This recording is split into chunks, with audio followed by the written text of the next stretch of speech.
the parents or the kids can sign up. The boundaries are Okay, mapped on the why don't we quickly go up here to the map and we'll talk them over, and then we'll also discuss, because people are going to say, hey, it's a big area. Okay, technically we're going to go on the south side. You have 28th Street.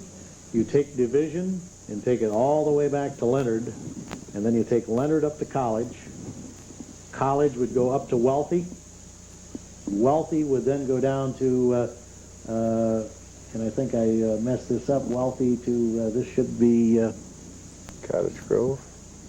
It's Gladstone. Oh, Gladstone. That would be Gladstone, and then they'll come back from Gladstone to Franklin, Franklin to Fuller, Fuller back into Hall. Then you take Eastern to Cottage Grove to Madison, and Madison back up to 28th Street. And if you really, and I think I probably could do this real quickly for the people here, people would say, well, what's here? Well, anything over on this side is actually the Southern Little League. So that's where their boundaries would meet each other. On this side, you would have Northern or Northeastern Little League would meet the boundaries here. Northern meets the boundaries here. And Southwest, who has been taking youngsters actually from Madison, and not a lot of them have been playing due to the fact it's a long way to go over to the Burton area. Southwest is on the one corner, and then you would have Kelloggsville up here. So that is the area that it is bounded by. And I guess as we had talked, knowing it's late to start, but it's going to happen, it is a large area. And this season, due to the fact we know it's a trial basis to make certain we get as many youngsters involved, if enough youngsters show up, we'll eventually have to split it and go to a two-league system, which you can have a Mid-Cities North, a Mid-Cities South, or what have you, because it is based on population. But having talked with Ron Scott and explained the situation with him, our concern is the same concern you have. Let's get these youngsters playing, and as long as there's people that are this as excited as we've been and you are, let's make certain it goes, and we'll take care of the next avenues as we walk into the next series. Right. Jim, I have a question for Revis. Sure. Passing the word out to these kids. Now we're doing the show, and I'm sure they can call the YMCA and get the scoop, the lowdown, but what are some of the other angles you're going to do to go out and let the kids know about the league? Well, right now I've talked to two inner-city centers, United Methodist Church and the Seedmont Center. Okay. And they service a lot of children in that area, so I've talked to the coordinators of those two programs to get people signed up already. The next step is to identify the schools that are in the boundaries. Once I identify those schools, I'll come out with a flyer and present those to the principals and get handed out to the kids.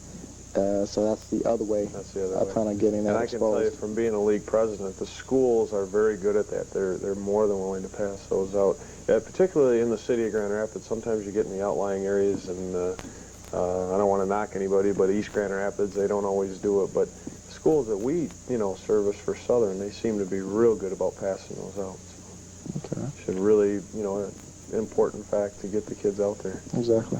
And another thing, I know that Revis and I had talked just before the program. We're going to approach Gary Bond, who has been deeply involved for the many times that the program in Little League has been tried to move this way, and I'm sure Gary will, and Frank Campione would write a very nice story telling about what's happening, and maybe we can even get some pictures and let them know what is happening. And I think if the Grand Rapids Press, which I'm sure will do those things, it will also get out to people that maybe don't get to the churches, maybe don't get to watch the TV program, maybe don't get to pick up that thing.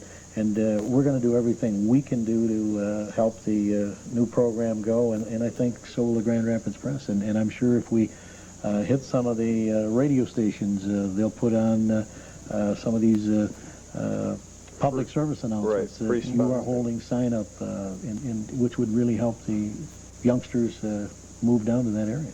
All right. Revis, where are you going to hold your sign-ups? Have you determined that yet, or are you still? Downtown Y. You are going to have. That's right, basically so, where all my youth activities are signed up. That's where they initiate downtown. so it's easy to find, and they'll be able to shoot right in there and do that. Exactly. Since it's centrally located downtown, I think that's the best spot. Yeah, that is good. And as I understand, what we're planning on doing, we're going to charter the 4 major teams so we can officially recognize it as Little League. Am I right there? Right. And once we do that, then we're going to move on and totally organize the situation. And I guess the number one thing is the ball games. Once the thing gets organized, where will the ball games be played at? The Sheldon Complex. Sheldon Center. Which is located in Sheldon Street. Right on Sheldon Street. Right. It's on the southeast side of town. Yes. And a program, and I know that Little League is a volunteer program, and that's what we're looking at. So maybe Revis, why don't you expound a little bit about what the Mid-Cities YMCA program, Little League Baseball, is going to be looking for as far as volunteers? Basically, we'll be looking for coaches, assistant coaches, people to run concessions, sponsors especially, though. But the main thing that I'm focusing on right now are getting the coaches out there.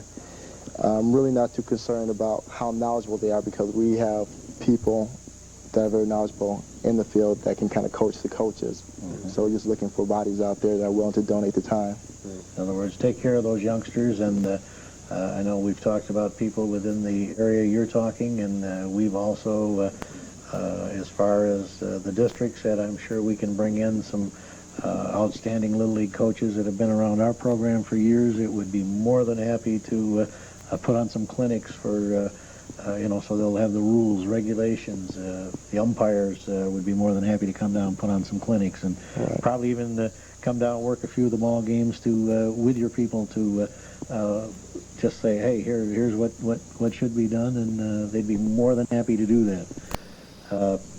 Along that line, you mentioned sponsorship, and as any program is, you just can't start out and say, hey, I've got X number of dollars, because they got to be outfitted to a point. You have to have balls and bats and uniforms, and here, we're taping this show on the last part of March, so ball playing can start the first part of May. It doesn't give a long time. Tell us, as far as the sponsorship, what you're looking for, and maybe what you expect. Okay, we're looking for companies to sponsor teams, to sponsor trophies, and to sponsor equipment. A sponsorship for a team is $250, but we'd be willing to accept anything, donations for equipment, trophies, uniforms, or whatever. And so actually what you're looking at as far as sponsorship of the teams, if it's only 4 teams, you're looking for 4 sponsors there. And you got insurance fees and all that. We'll get that all laid out. I know we had mentioned in some of our Little Leagues, I'm sure we got some, I don't like to use the word hand-me-downs, but I know we started in Ravenna with a program when they first went into working. They got some uniforms. In fact, Western Little League on the western part of Grand Rapids was given a lot of second-year and third-year uniforms. They used that first year while they were getting going, and then once they started raising their funds, then they could come back and do the whole thing. So I'm sure that our Little Leagues within District 9 will also make donations that will also help the YMCA and the Mid-Cities Little League program to get its feet off the ground and be very successful. All right, our main concern is just getting the kids involved in some summer activities and basically give them something to do instead of getting into trouble. And that's a main concern, I think, not only yours but everybody's in the world today. It's been such a changing world, and youngsters that don't have opportunities, they go astray being out in the streets. I don't care where they come from. It doesn't matter who they are. It's a bad part of life, I guess. Revis, we talk about the people that were very instrumental in the league. Tell us what your next step would be. Okay, we've got the Little League packet. We get them chartered. What's the next major step that you have to take to make this successful?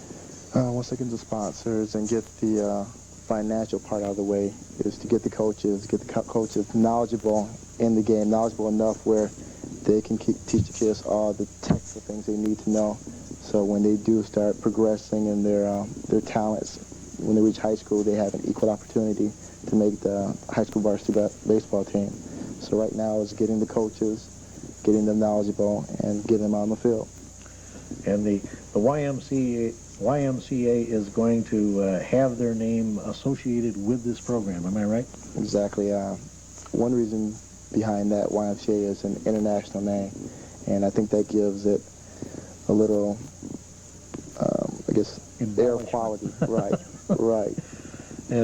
And people will really, they know where they can go if there's a problem or if there's somebody to contact. They know exactly, just by the name YMCA, you know where it's at. It's downtown, and you can make that phone call. Revis, I know this is probably going to be a hard question to answer, but you mentioned some kids have already signed up or inquired. And your first year, how many kids do you think you're going to service? Do you have any idea? Right now, we're looking for 2 to 3 teams. Okay. Okay, if we get those teams chartered, they can play the surrounding teams in the other little leagues. Right. We're not looking to start out anything big. If we do that, it'd be fine. Sure. But more or less, we're looking out to start small, and the kids that we service this first year, we can get them back next year and get the next incoming crowd. Word of mouth and everything else, too. Right, so it's a building stage, and hopefully 3 or 4 years, it'll be a big Southern Little League. Flourishing program. Right? Exactly. You want my prediction? I think he's going to be surprised. I can say when Western Little League started, I remember the president, and they had their sign-ups, and he said, we think we'll have 4 teams. And then I had gone out and helped them a lot with their sign-ups, and I'd be willing to do that with you guys too. But all of a sudden they had 240 kids, you know, and it was like, wow, where did they all come from?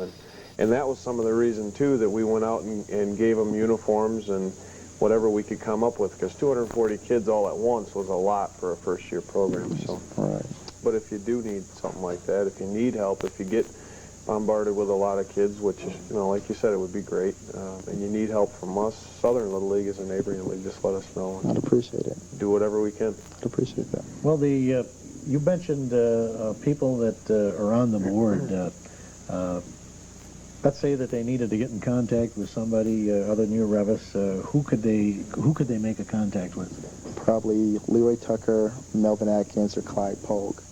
To be honest, they're far more knowledgeable about this whole setup than I am because they've done this before. So they could probably give you a more detailed overview of the program and what we expect out of it. So, and Mel Atkins is the athletic director for the city school. So, if you really need Mel, that's all you got to do is look up the city schools and make a phone call. How can they get in touch with the other 2 gentlemen? Leroy Tucker, he also works for Grand Public Schools, and Clyde Pogue, he works for the Vet Center. Oh, okay. So if we had those numbers, you know, we'll get them out and let everybody know that. Is there going to be a formal letter that is going to go out that could announce, you know, what's happening as far as this? We have several letters. One is for the sponsors. We have a form letter for that. That'll be going out. We have a flyer that'll be going out to the Grand Public Schools. This, as a matter of fact, it's a past flyer that was used 3 years ago. That'll be going out to the Grand Public Schools to officially let them know what will be going on and some of the qualifications and everything else you need to know. And let's say, you know, we talked about the youngsters as far as playing Little League. Let's say we get into, and this could happen also, so we might as well address it. Let's say that you get an influx of young ladies that say, hey, I would like to play some softball. What do we do? Okay, that has not been anticipated, but if we do get a decent number, though, I'd have no problem with that. The only problem would be is the facilities. We'd probably have to find another facility to service them as far as practicing and the games.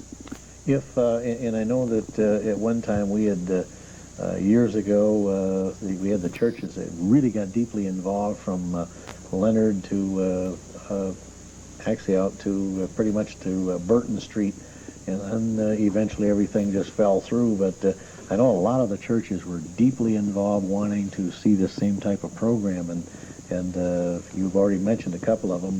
Does the possibility exist that maybe all these churches can be brought back together like they were? That's very possible. The only thing that would be needed is one person to coordinate it. That's basically what I'm doing now, is just gathering information from other people and just bringing them all together. They got to have a good leader, and I think they found that leader, and I think you got a great base, because you're right in the middle, you might say, of the area, right downtown, and you can get them from the north, you can get them from the south, you can get them from the east, not much from the west, because you're right close to Division Avenue. Right. But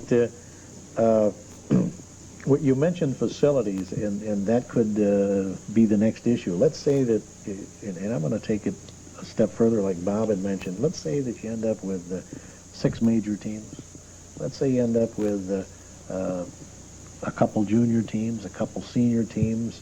Let's say you end up with 2 or 3 girls teams. Now you say, what happens? How many fields could we get that would be available where the youngsters could play? Okay, 3 years ago when that happened, they had 2 fields. They had Sheldon Field and they also had Madison, Madison Park or Madison Field. So if that comes about, we might have to work something out where we can get Madison Park or maybe another one. Would the city, let's use the city of Grand Rapids because it's in that area. Would the city of Grand Rapids possibly free up maybe some fields that could help out in this case? Well, talking to Leroy Tucker, he said that Sheldon Field is pretty much accessible to us, and the Grand Rapids Public School would be willing to clean that up. Okay. So I figure since they've taken that initiative, I'm sure they would be willing to free up another field for us. So Super. Now, is there just one field at Sheldon? Or is there more than one? as far as I know, it's just one. And that also, am I right, that has lights? No. Okay. I thought they had one that had lights down in the area. Okay, so you're talking one field, and here's my next question is, we're talking a large area. Let's say the north side, or coming to the north side, the half, let's say north of the YMCA, you get a big influx of ball players, which is a long way from there to Sheldon Complex. Right. Okay. Is there a possibility, and I'm sitting here trying to think myself of an area that there's fields up in there? That's very possible. I'm not going to say that and put myself in that position, though, but it's very possible, more or less. So we're kind of depending on the coaches to be able to transport a lot of these kids.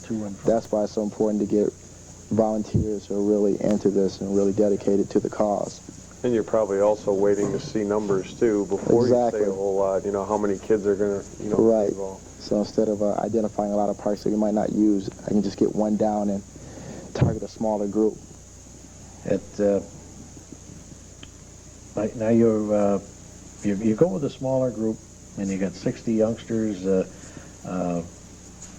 And I think we should explain it. No youngster is going to be turned away. No. Am I right? In other words, it doesn't matter if we get 65 or we get 85. They will all, in some way, be put on teams.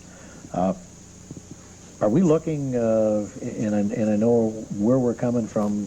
There's a structure between 9, 10, 11, and 12. Okay, like have a major division and also a minor division. Yes. So in other words, we're not really looking at taking the 9s and 10s and playing them with all the 11s and 12s unless they're exceptional athletes. Yes.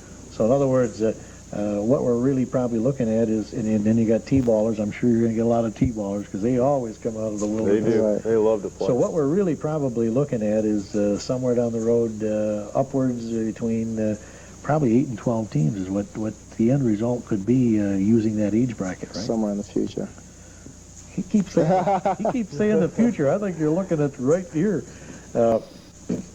Rivas, tell us some things that you would like to see, be it District 9, be it the leagues, or be it the City of Grand Rapids. Anything that you would like to see them do that we haven't maybe mentioned that could help in this venture? Basically, just give it support as far as identifying sponsors for me. When we do reach that size of 8 and 10 teams to identify some parks where we can use, have a facilities where they're clean and safe for the kids. And basically my just ultimate goal is to see some of these inner city kids use their talents in a positive way. Okay. And I guess I got to ask this question. Maybe you and I got to go over and look at the Sheldon complexes. If I'm thinking right, that's a big parcel of land. Am I right? Yes. So in other words, technically, if things were to go right, there's room to develop other ball fields within that complex. Am I right? That's a possibility. Again, 3 years ago, they had plans for identifying a park and clearing it all up, having the benches and everything, but I guess when the past youth director left, that dream also left. So that will be another goal in the future, to identify a park specifically for the Mid-City League Baseball. That would be neat to see, and of course then you'd need additional help, sponsor help for fields and, exactly. and things like that. Right. So. Well, I know that we had talked, and I know that so many of the Little Leagues are into fundraising, into the bingo aspect, and I know I talked to Revis about possibility of talking with the state, and maybe we can get the Mid-Cities has been a non-profit organization for, they've had a non-profit status, haven't they? Yes. So I don't think it's any problem with getting a bingo license, and I think it might be something where they could turn the dollars and really come around the corner really quickly instead of sit and wonder and what have you. So if this thing were to work itself out, it might put them on a even keel to develop some ball fields quicker than we would expect. I really hope so. Well, Revis Bland, I want to thank you for having joined us and talked about the new YMCA Mid-Cities Little League, and we're going to put that word out there again, the phone number where they can reach you. Why don't you just mention it again, Revis? Okay, it's 458-1141, and that's the downtown YMCA. And my name is Revis Bland. I'm the youth director. And I did it wrong, and I told you it was way off me, baby. You were pretty good, though, the entire time until the last... Pleasure having you here tonight, and also a pleasure having you join the Little League program. Thank you. And this is Jim Cole saying Welcome. so long for the Jim Cole Sports Show.